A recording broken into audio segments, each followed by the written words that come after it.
Bueno, buenas tardes. Quiero manifestar vivamente la felicidad de poder estar nuevamente en Costa Rica. Hacía tiempo que no venía y este es un país pues, maravilloso y siempre me ha acogido de una forma fantástica. Quiero agradecer a los miembros de la mesa que han presidido la inauguración, el doctor Chinchilla, el doctor Alvarado, los directores del ámbito tributario y penal, directores dentro del colegio, y al doctor Carranza, querido y viejo amigo, Elías, y particularmente a Carlos Tiffer, que nos conocimos hace algunos años, éramos jóvenes, más de 25 años, en Alemania, estudiando dogmática jurídico-penal, y seguimos con los mismos vicios, seguimos en esta carrera de la ciencia, y pues te agradezco mucho la invitación. El tema que vamos a abordar, me gusta mucho que se haya llenado la sala para un tema complejo, que puede ser árido, que también, bueno, podemos debatir si penal tributario o tributario penal, porque normalmente se lleva desde el punto de vista casi exclusivamente tributario y los penalistas solemos tenerle muchos reparos, son temas muy complejos. Son temas muy complejos, al tributarista le cae más cerca, al penalista le cae más lejos. Sin embargo, y esto es lo primero que voy a decir y lo voy a ratificar y lo voy a defender, que es un tema penal. También tributario, pero penal. No es tributario penal, es penal tributario. Porque la consecuencia jurídica es la pena y todo el camino que nos lleva a la pena obviamente requiere un conocimiento estricto del derecho tributario, pero no nos olvidemos que la pena es el final. Y como la pena es el final, el marco de garantías, y es ahí donde quiero hacer especial hincapié, es el marco de garantías penales. Y esto es muy importante, porque en estas materias hay una tendencia a trasladar al ámbito jurisdiccional una serie de criterios y de principios que funcionan magníficamente bien en lo tributario porque les son propios, me refiero a las presunciones, por ejemplo, que en penal son inaceptables. Y entonces, bueno, ahora me referiré entre hoy y mañana, porque tengo dos intervenciones. Otro punto favorable para que yo sea el que esté interviniendo aquí hoy es seguramente la similitud de la regulación jurídica, es decir, que el tipo penal que existe en Costa Rica ha sido prácticamente copiado del que estaba vigente en España hasta el año 2012, luego se ha modificado, con lo cual podemos encontrar temas comunes de debate.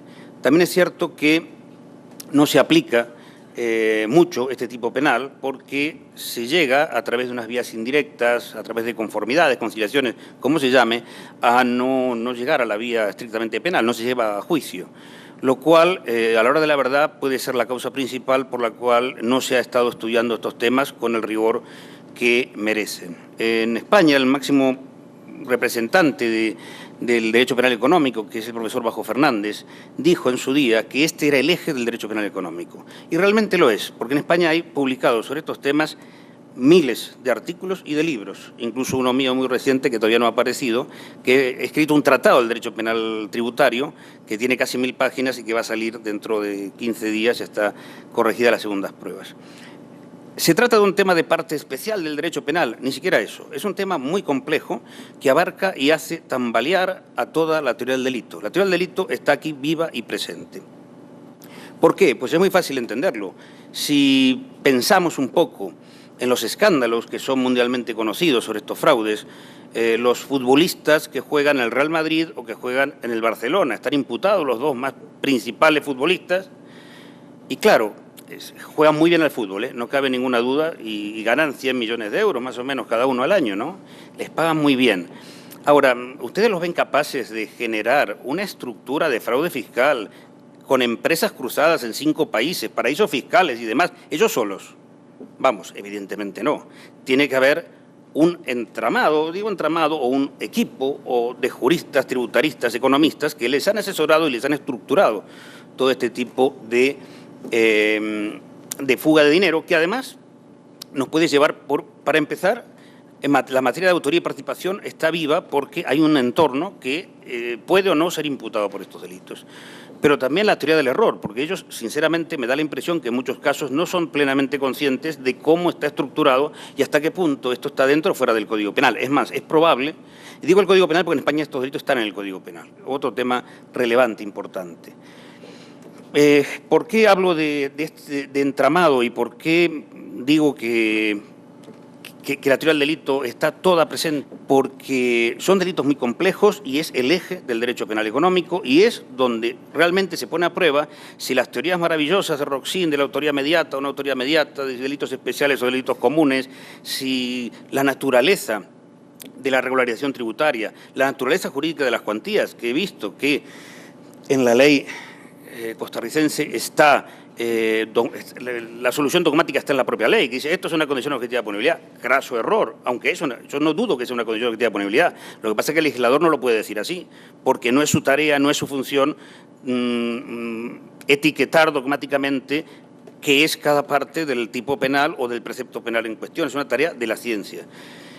Bien, nos encontramos entonces con un fenómeno que pasa por poner a prueba prácticamente todos los elementos del delito, desde la omisión, lo dijo el presidente de la Corte Suprema, omisión está presente, pues son delitos que adquieren la fórmula activa omisiva, luego el dolo, la naturaleza del dolo, el error sobre todo, ¿no? Cuando hay error de tipo, error de provisión, hay libros escritos sobre el error en materia penal tributaria, la punibilidad, la entidad de la pena, que va a hablar Carlos Stiffer, yo creo que de 5 a 10 años es una pena monumental, sin descuidar que estos delitos tienen que tener una respuesta penal seria. Bien, entonces la primera reflexión es que todos los instrumentos dogmáticos, todos los instrumentos de teoría del delito que se han ido elaborando durante todo el siglo XX, analizar un delito como acción típica, antijurídica, culpable, impunible, está pensada para el homicidio, está pensada para las lesiones. Cuando lo trasladamos a lo penal económico, vienen los problemas, porque no se adaptan del todo bien, porque seguramente hay que desarrollar y elaborar una serie de principios paralelos. En España y en toda Europa ya está viva la responsabilidad penal de las personas jurídicas, que está dando pie, lógicamente, a que se especialicen muchísimos abogados en los famosos compliance, en el asesoramiento de empresas, en la estructura. Y esto es el penal económico y es el futuro de cómo adaptar todos estos criterios, pensamientos, instituciones al fraude fiscal. Nos encontramos entonces con un mundo prácticamente nuevo y con unos delitos que no existían hasta hace poco tiempo y que requieren también una justificación bastante importante. ¿Por qué hay que justificarlos? Porque también, por lo menos yo digo la experiencia española, hasta no hace mucho había una total indiferencia ética hacia las normas penales tributarias. Es decir, el impago de impuestos era una cuestión personal, era una cuestión de cada uno y no había realmente un reproche, ni ético ni jurídico. Es decir, que incluso estaba bien visto el no pagar impuestos o no pagarlos de la forma correspondiente y adecuada. Esto requiere o ha requerido un cambio importantísimo de percepción, fundamentalmente porque creo que la ubicación exacta del tránsito de estos conceptos viene en los años 80, 90 del siglo pasado, incluso parte de los 70, cuando del Estado de Derecho se pasa en gran parte del mundo a hablar del Estado social. Cuando del Estado de Derecho puro y duro, o asentado en el liberalismo, el Estado comienza a asumir determinadas cargas sociales y a mejorar el nivel de vida de los ciudadanos, ese tránsito requiere mayor financiamiento. Y entonces aparece el fraude fiscal como algo realmente importante y que tiene que llevar, en algunos casos, a las responsabilidades penales. No se puede quedar puramente en lo administrativo. Nosotros, los penalistas, cuando explicamos incluso a nuestros alumnos, y les mentimos muchas veces, y en esto que voy a decir ahora les mentimos, consciente o inconscientemente, decimos que el poder punitivo del Estado está en el Parlamento. Hay un ius puniendi y eso, una figura muy bonita, podemos hablar del contrato social, del origen, de por qué hay un poder punitivo del Estado, que lo tiene nuestro legislador. Los legisladores no mandan poco o nada hoy por hoy. ¿Por qué motivo? Realmente hay unas materias, y estas son específicamente una de ellas, en los que existen determinados poderes económicos que deciden lo que se hace y lo que no se hace en materia penal económica, penal tributaria. Hay dos delitos fundamentales que son el blanqueo de capitales y el fraude fiscal. Y en estos delitos los legisladores pueden teóricamente decir lo que quieran, pero es mentira, es decir, que ellos no deciden. Porque la lucha contra estas infracciones, incluso la lucha penal, no es una voluntad propia de los... Y por eso lo estamos viendo en todos los códigos. Yo puedo hablar de blanqueo de capitales en cualquier país del mundo y puedo decir lo mismo y todos van a entender que los problemas son comunes. Porque el delito de blanqueo de capitales, y algo pasa también con el fraude fiscal, no lo deciden los legisladores nacionales, lo decide el GAFI, el Grupo de Acción Financiera Internacional, que establece unos mecanismos que, si el Estado no cumple sus dictados, y además es un grupo que solo hace recomendaciones, pero usted no hace lo que yo digo y usted no va a tener financiamiento en ninguna parte del mundo. El mismo GAFI empieza a luchar contra los paraísos fiscales, y los paraísos fiscales están relacionados con el fraude fiscal, porque el fraude fiscal no sería posible, en muchos casos, si no hubiera un país que, por ventajas tributarias, acogiera todos esos capitales y les diera una cobertura jurídica y los recibiera sin dar información a los jueces si lo requieren por fraudes. Entonces, se habla de un soberano privado internacional difuso, es decir, que están diseñando las directrices de la pena en materia económica. Este privado soberano internacional difuso está actuando por encima de la retórica soberanía de los Estados. Los Estados teóricamente tienen soberanía, y sí la tienen, porque ¿a quién le importa si en el asesinato aquí se le pone, o al homicidio se le pone 10 años, 15 o 17? Pues es una cosa del país. Pero cuando entramos en la economía, el poder que tiene el Parlamento o los parlamentos para decidir lo punible y lo que no es punible es limitadísimo o casi tiende a nulo, porque como no sigan las instrucciones, insisto, a nivel internacional, entonces el GAFI, lo último que ha dicho, ha relacionado el blanqueo de dinero con el delito tributario y con el contrabando. Está relacionado a ese nivel y ya pasa a estar relacionado en todo el mundo, por lo que estoy diciendo que la capacidad o la competencia que tienen los Estados para dictar sus normas penales en esta materia están limitadísimas o son totalmente inexistentes. Bien, nos encontramos entonces con esta situación en el plano internacional. Bien, independientemente de esto, existen una serie de criterios y de principios que hacen que deba existir responsabilidad penal tributaria. Tiene que ser, como más o menos, en esto sí creemos, defendemos los penalistas, tiene que ser la última ratio, tiene que haber un paso previo que existe, porque la Administración tributaria tiene competencias plenas para imponer infracciones y sanciones tributarias. Es su espacio propio de actuación, y el legislador en Costa Rica, de la misma forma que en España, ha puesto o ha trazado un límite cuantitativo, no es igual en todo el mundo, para diferenciar la infracción administrativa y el delito. Es decir, se tienen que superar unas cuantías que pueden ser 500 salarios, me parece, mensuales, que puede ser una cuantía fija. Cada país lo va trazando, en Argentina es igual, lo va trazando conforme a la inflación, a la capacidad que tienen esas cuantías de ser, digamos, desactualizadas para no tener que estar tocando leyes penales de una forma permanente. Esto supone entonces que hay dos espacios de actuación. Y esos dos espacios que en principio van dirigidos a lo mismo, porque si se supera el listón, si supera el límite, se va a lo penal, si no se supera, se queda en lo contencioso o en lo puramente infracción administrativa, es muy importante, pero además no es la misma infracción, o si es la misma infracción no debe ser juzgado igual. Un poco a lo que iba antes, a lo que empecé diciendo, es decir, que en el ámbito de las infracciones administrativas, la Administración es juez y parte, es decir, investiga y sanciona. Y el que investiga y sanciona, si luego va al juicio penal y se le toma como el único criterio interpretativo, pues entonces lo hace todo, ya, para eso ejecúteme y punto, ¿no? Es decir, que la Administración tiene su espacio, pero cuando pasa a lo estrictamente jurisdiccional penal es una parte y punto, no es el que decide. Y esto es muy importante porque con el entramado o lo complejo que es el sistema de presunciones en materia tributaria que existen y que tienen plena vigencia y nadie las discute, en el ámbito tributario las sanciones se basan en criterios como los incrementos no justificados de patrimonio, como la estimación indirecta de bases cuando no se pueden determinar por otros medios, y allí la Administración utiliza criterios para decir usted me ha defraudado X o 2X y le impone una multa administrativa por X o 2X. Hay una tendencia también en España de trasladar estos criterios al ámbito penal. Y esto es un problema muy serio de partida. Es un problema muy serio de partida, porque el ámbito penal tiene otros criterios, la pena no es lo mismo que la infracción administrativa, aunque sea una multa, aunque no, pero claro, estamos hablando de prisión de 5 a 10 años. Y si yo digo que este señor ha defraudado tanto porque le ha aplicado el criterio de los incrementos no justificados de patrimonio, que además, según la normativa tributaria, se asignan al año en que aflora el patrimonio, entonces, claro, supera la cuantía porque aflora. Digo, pero no, pero yo lo he generado en distintos periodos impositivos, no importa, esa presunción va en su contra. Eso no puede ser, eso no es admisible.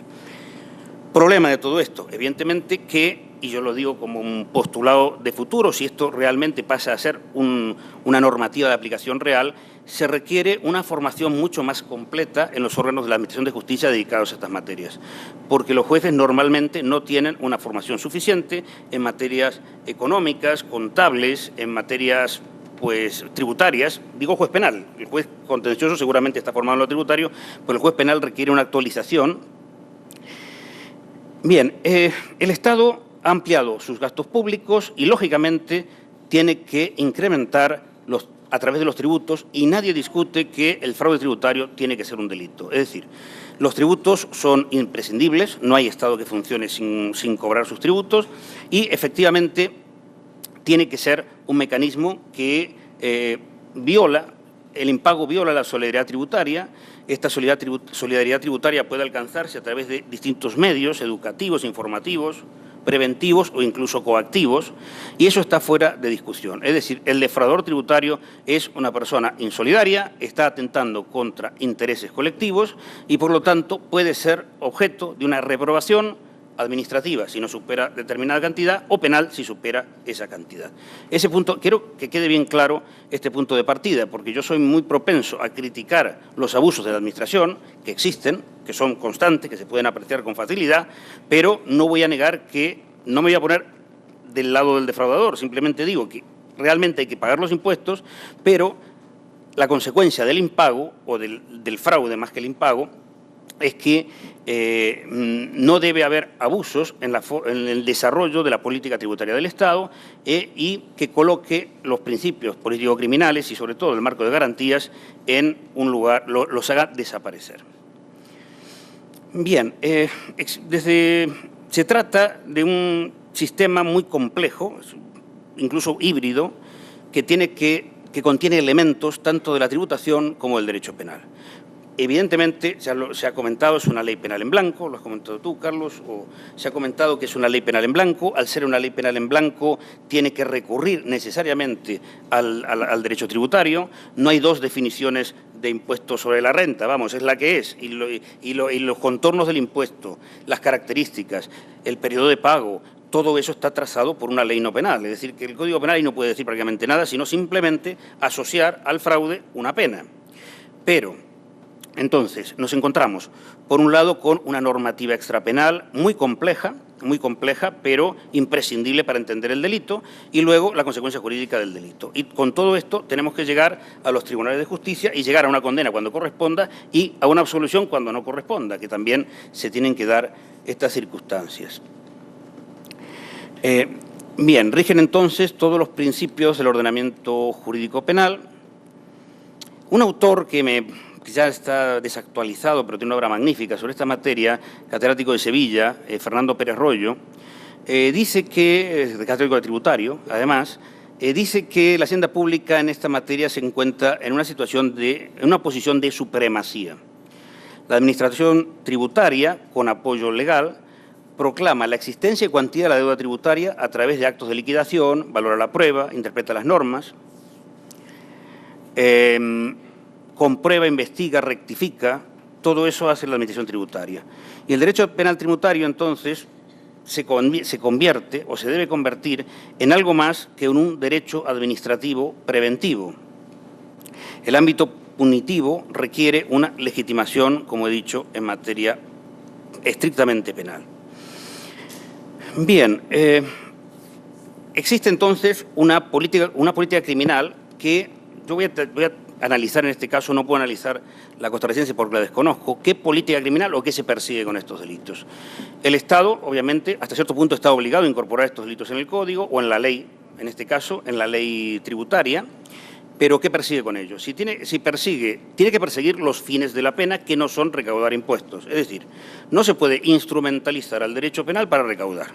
que es exactamente lo que se ha hecho en España en épocas recientes. El ejemplo más claro, intentaré también hablar sobre ello, es las leyes de amnistía fiscal, que son universales. Las amnistías fiscales las han dictado todos los países, y todos estos países de todo el mundo, tarde o temprano, generan leyes de amnistía que hasta cierto punto desnaturalizan.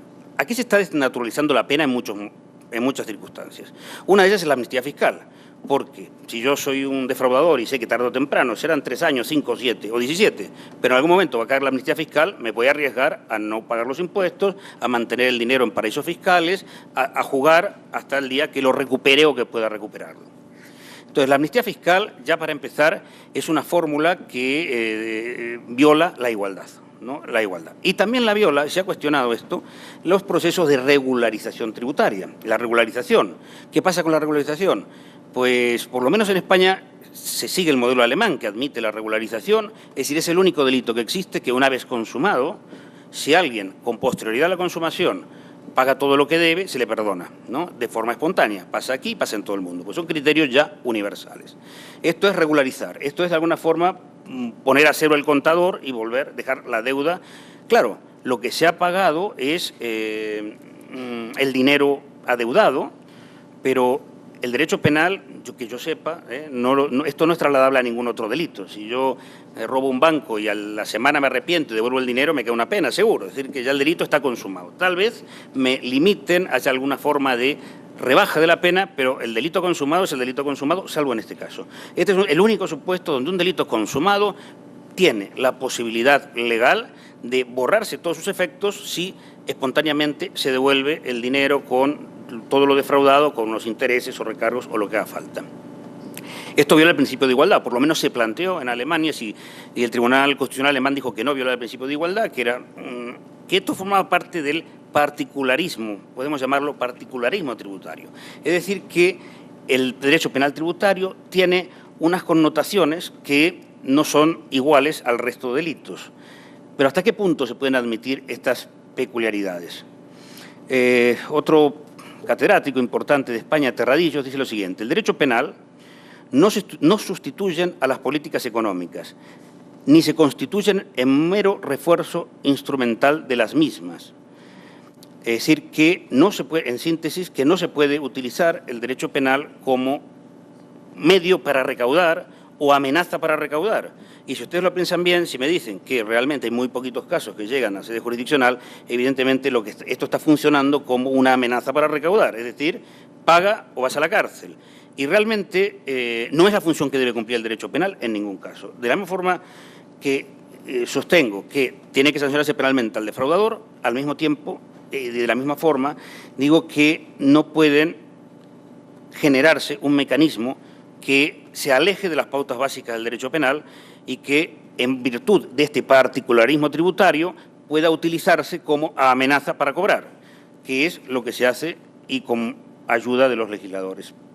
En muchos casos, de cómo están regulando estos delitos o los supuestos de exoneración de pena que ellos mismos incorporan. Razones fiscales, también se habla en Italia de razones fiscales, particularismo tributario y excepcionalidad. Realmente es un delito como cualquier otro que tiene que guiarse por los criterios de merecimiento y necesidad de pena con finalidades preventivas, prevención general, prevención especial, y esos son los únicos criterios válidos. Es decir, que no hay por qué, incluso dentro del ámbito de lo penal económico, no hay ningún otro delito que tenga este particularismo. Delitos societarios, delitos en el ámbito bancario o de inversiones, o de todos esos delitos son normales. Bien, ¿qué ocurre con el derecho penal tributario internacional, que también se tocó por parte del presidente de la Corte Suprema? El derecho penal tributario es importantísimo, sobre todo a los niveles de los que estamos hablando, el ámbito de la cooperación internacional entre los Estados, porque incluso se habla de una internacionalización de los delitos económicos. ¿Por qué motivo? Bueno, evidentemente, quien maneja grandes fortunas o quien maneja dinero tiene plena capacidad de llevar y traer el dinero de un país a otro, y durante mucho tiempo se ha establecido la facilidad de hacerlo a través de los famosos paraísos fiscales, ¿no? Los paraísos fiscales, que son los receptores de las amnistías fiscales y, en definitiva, entonces, países que se benefician económicamente de recibir estos capitales. Realmente el paraíso fiscal lo único que hace es garantizar la confidencialidad de su cliente. Es decir, lo que diferencia al paraíso fiscal de cualquier otro país es que si hay un juez que solicita información sobre los fondos que hay en un banco, pues el secreto bancario prevalece ante el requerimiento de cualquier juez del mundo. Es decir, que no hay cooperación judicial internacional y eso es la clave del paraíso fiscal. Atraer capitales de otros países, cobrándoles muy pocos impuestos y negándose a dar información cuando hay un requerimiento internacional por los fraudes. Están cayendo los paraísos fiscales, pero siguen existiendo algunos, incluso en el corazón de Europa, pero el empuje internacional que estoy haciendo referencia ha hecho reducir su número y los ha limitado de una forma muy considerable. ¿Cuáles son los problemas que presentan estos delitos en el ámbito internacional? No es nada fácil tratar de una forma homogénea los delitos fiscales. ¿Por qué motivo? Pues fundamentalmente porque en el ámbito de la definición de lo que es un fraude fiscal, un fraude de impuestos, no hay dos países que tengan definiciones iguales, lo cual, evasión fiscal, delito fiscal, fraude fiscal, no hay legislaciones del todo uniformes. Sí los hay en el ámbito del blanqueo de dinero, como he dicho, porque hay unas directivas GAFI que se aplican casi en todo el mundo y ya eso, igual hay margen de libertad, pero realmente en el ámbito fiscal ya es más complicado. Al haber distintas definiciones no se sabe de qué se está hablando y en consecuencia nos encontramos entonces con dificultades para perseguir internacionalmente estos delitos. Se trata también de la Organización del Comercio Mundial, la OCDE, que es otra de las instituciones que está luchando en el plano internacional para prevenir algunos delitos. Y nos tenemos que preguntar por qué la OCDE, que es un organismo que regula el comercio internacional, se preocupa porque se persiga penalmente determinadas conductas y tiene más fuerza. Es decir, las decisiones de Naciones Unidas son menos relevantes que las del GAFI o de la OCDE, son organismos internacionales que son dependientes de segundo orden, o bien son organismos internacionales que no tienen capacidad legislativa, pero tienen capacidad de sancionar a los países en materias económicas. Normalmente, por ejemplo, la reforma de este delito en España no nació en el Ministerio de Justicia, nació en el Ministerio de Economía. Entonces, cuando el Código Penal se reforma en el Ministerio de Economía, vemos que las cosas no están funcionando del todo bien, porque la labor de política criminal la tiene que desarrollar el Ministerio de Justicia a través de sus cuerpos técnicos.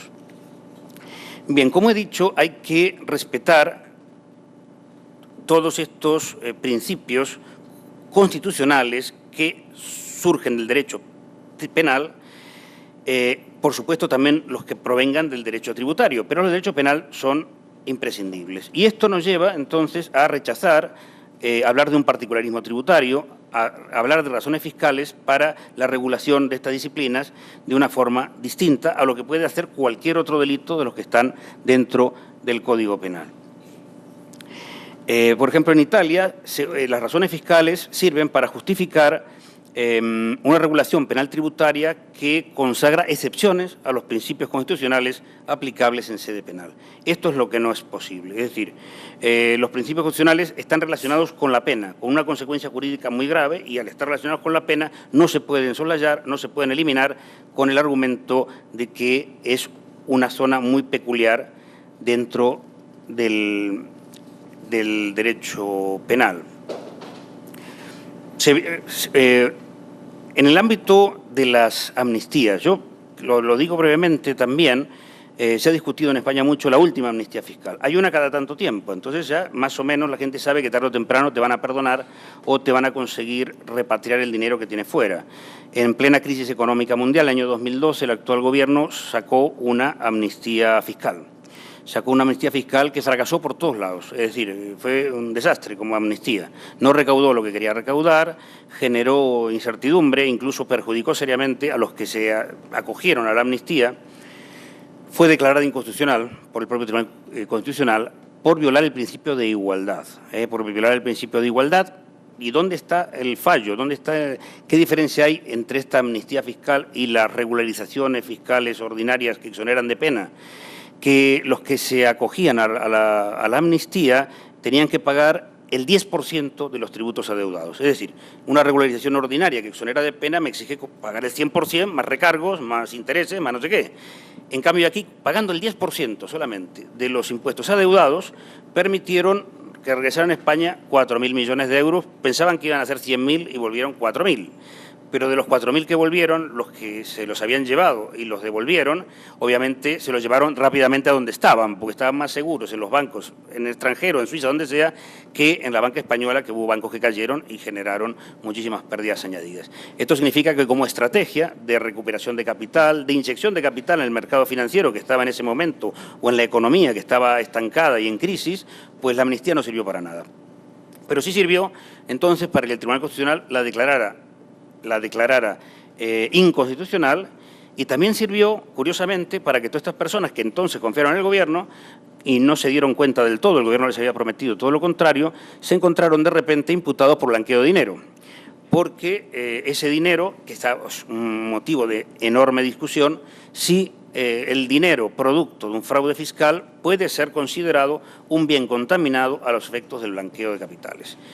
Y mientras los Estados pueden hacer lo que quieran, hasta cierto punto, con el fraude fiscal, no pueden hacer lo que quieran con el blanqueo de capitales, porque, como sabemos, el Gafi tiene tejidas las redes por todo el mundo y en todo el mundo hay unidades de inteligencia financiera, como se llaman, que dependen de los bancos centrales o de los organismos monetarios, que regulan el blanqueo y que son muy estrictos y si el país perdona a alguien el blanqueo o no lo regula bien en la ley, las sanciones son financieras y son muy graves.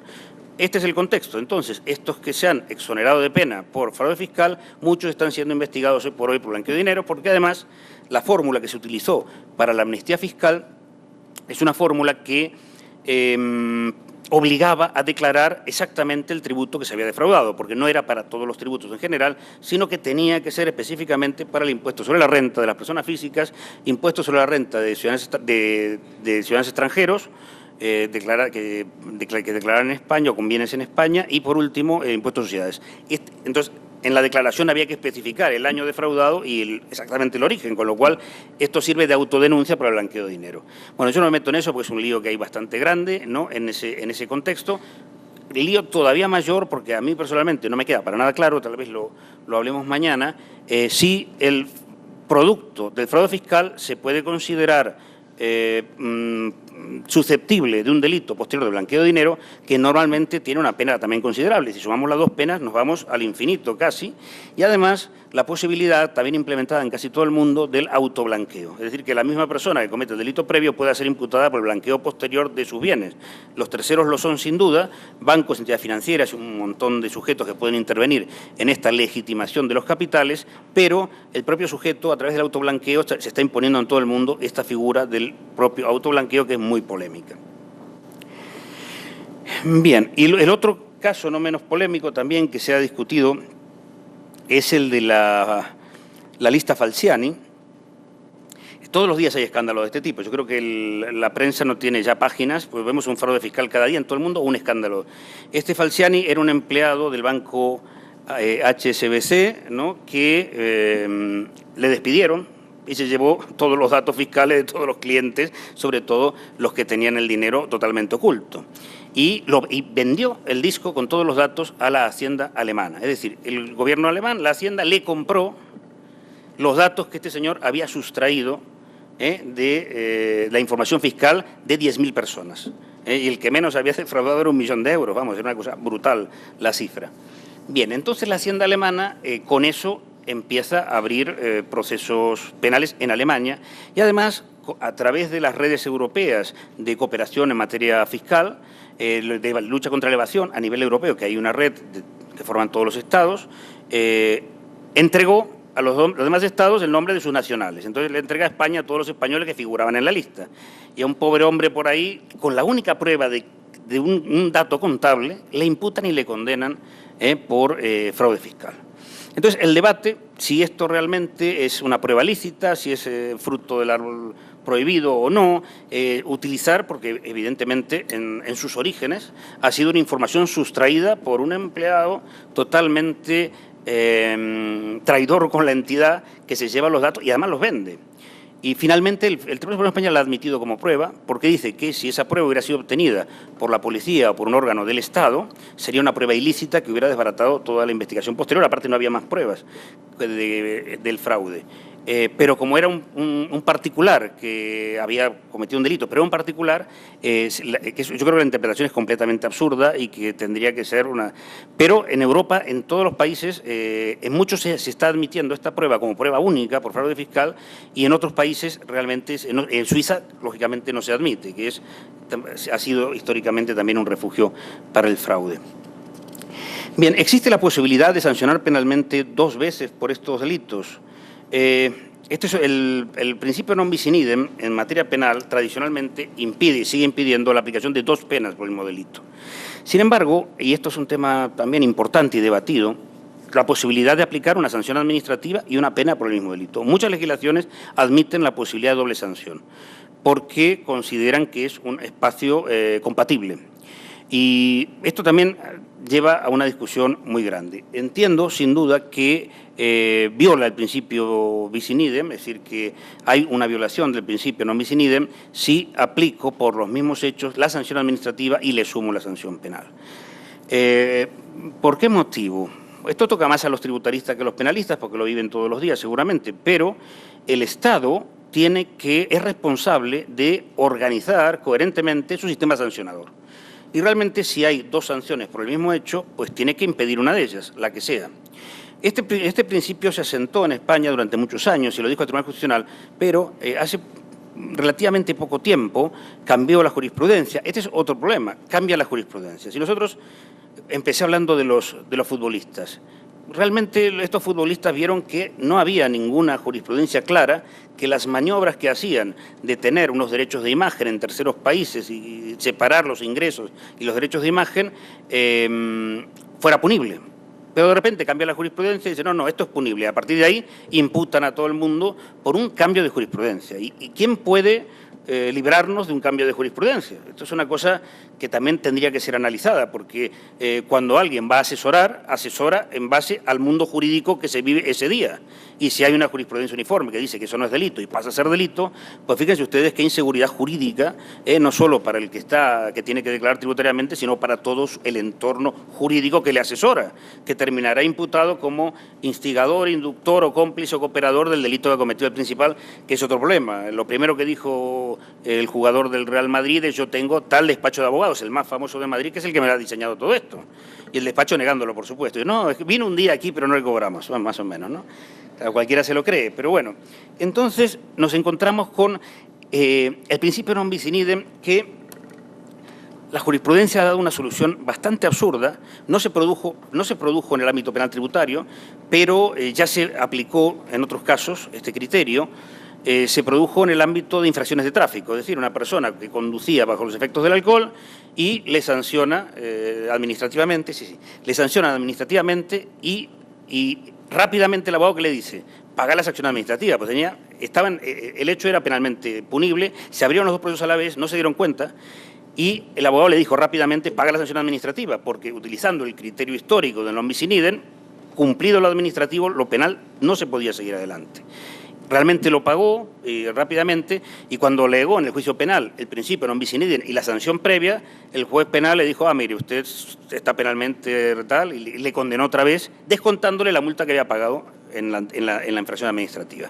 Una chapuza jurídica de esas cosas horrorosas, pero que el Supremo avaló, es decir, que esto llegó a un debate, el Tribunal Constitucional, el Tribunal Supremo, y llegaron a avalar esta solución que se podría también llegar a aplicar en el ámbito tributario y que no es digamos, irreal, porque como esto se traslada a lo largo del tiempo y es el fraude en un año, tal vez antes de que cumpla el año puede haber una infracción administrativa por una cantidad inferior y que luego se descubra o se sanciona a lo largo del año por una cantidad inferior y luego se descubre que el fraude ha sido mucho mayor, con lo cual, ¿qué hacemos? Porque está la infracción ya impuesta y cumplida. Y claro, si le sumamos uno y otro, nos vamos a lo penal. Esto es un tema que tal vez, ya me están dando señales de la hora, que mañana podamos tratar. Bueno, yo con esto entonces doy por terminada mi intervención. Muchas gracias, y como mañana seguimos, pues será la ocasión de profundizar muchos de estos temas que solo he bosquejado en el tiempo que he tenido. Nada más, muchas gracias.